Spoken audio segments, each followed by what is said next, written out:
கதறுகிறாள் என் தாயை பாசத்தின் மடியில் என்னையும் கதறுகிறாள் என் தாயை கதறுகிறாள் என் தாயை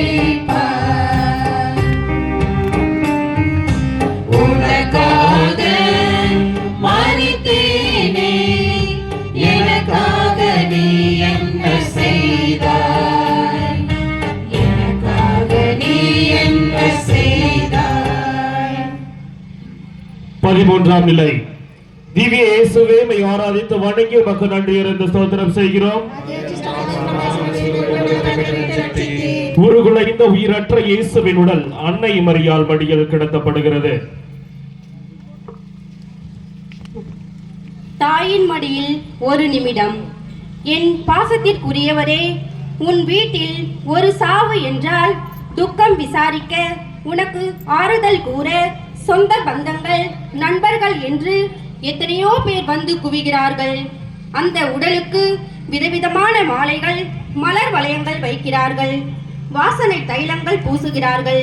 பெண்களின் ஒப்பாரி ஒரு புறம், ஆண்களின் துக்கம் மறுபுறம். எங்கு பார்த்தாலும் அழுகையும் புலம்பலும் கைகோர்த்து கவலையை தெரிவிக்கின்றன. உன் நாட்டு தலைவர்கள் இறந்தால் அரசு 3 நாள் துக்கம் கொண்டாடுகிறது. வானொலியில் சோக இசை மீட்டப்படுகிறது. கொடிகள் அரை கம்பத்தில் பறக்க விடப்படுகின்றன. கடைகள் மூடப்படுகின்றன. அலுவலகங்கள் அடைக்கப்படுகின்றன. அன்றாட வாழ்க்கையே முடங்கி போய் விடுகிறது. உடல் பொதுமக்கள் பார்வைக்கு வைக்கப்படுகிறது. இதோ என்னை பார், என் சாவு ஓர் அனாதையின் சாவாகத்தான் காட்சியளிக்கிறது. என் உடல் மீது மலர் வளையங்கள் வைத்து மாலை போட்டு மரியாதை செலுத்த யாரும் இல்லை. என் அன்னையோடு சேர்ந்து துக்கத்தில் கலந்து கொள்ள, என் அன்னைக்கு ஆறுதல் கூற 2 பெண்கள் மட்டுமே இருந்தார்கள். என் நண்பர்கள், என் போதனை கேட்ட மக்கள், என் வல்ல செயல்களை பார்த்த மக்கள் துக்கம் விசாரிக்கவாவது கூட்டமாக வருவார்கள் என்று எதிர்பார்த்தேன். ஏமாற்றம்தான். என்னை விடு. என்னை அடக்கம் செய்ய 2 பெண்களும் அரிமத்தியா ஊர் சூசையும் இருக்கிறார்கள். நீ வாழ்கின்ற இந்த சமுதாயத்தில் எத்தனையோ பேர் அனாதைகளாக சாகிறார்களே, நீயோ வேடிக்கை பார்த்துவிட்டு போய்விடுகிறாய். சொல், எங்கே உன் மனசாட்சி, எங்கே உன் மனித தன்மை? மாலை எங்கே, மலர் வளையம் எங்கே? அவர்களுக்காக யார் துயரப்பட போகிறார்கள்? அவர்களது ஆன்மா இளைப்பாற்றிற்காக திருப்பலி நிறைவேற்றப்படுகிறதா? இச்சின்னஞ்சிறியவருக்கு நீ செய்த உதவி எனக்கே செய்தாய் என்ற என் வாக்கை ஏன் மறந்து விட்டாய்?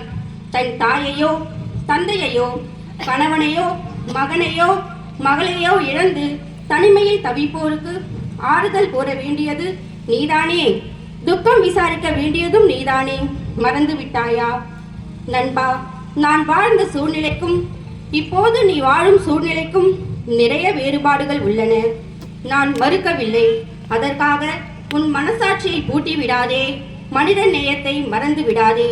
மனித மாண்பை மதிக்க கற்றுக்கொள். சிந்தனை துருப்பிடித்து தேய்வதை விட பயன்பட்டு சாவதே மேல். எங்கள் பேரில் தயவாயிரம் சுவாமி, எங்கள் பேரில் தயவாயிரம். மரித்த விசுவாசிகளின் ஆன்மாக்கள் இறைவனின் இரக்கத்தால் நித்திய சமாதானத்தில் ஐப்பார கடவது.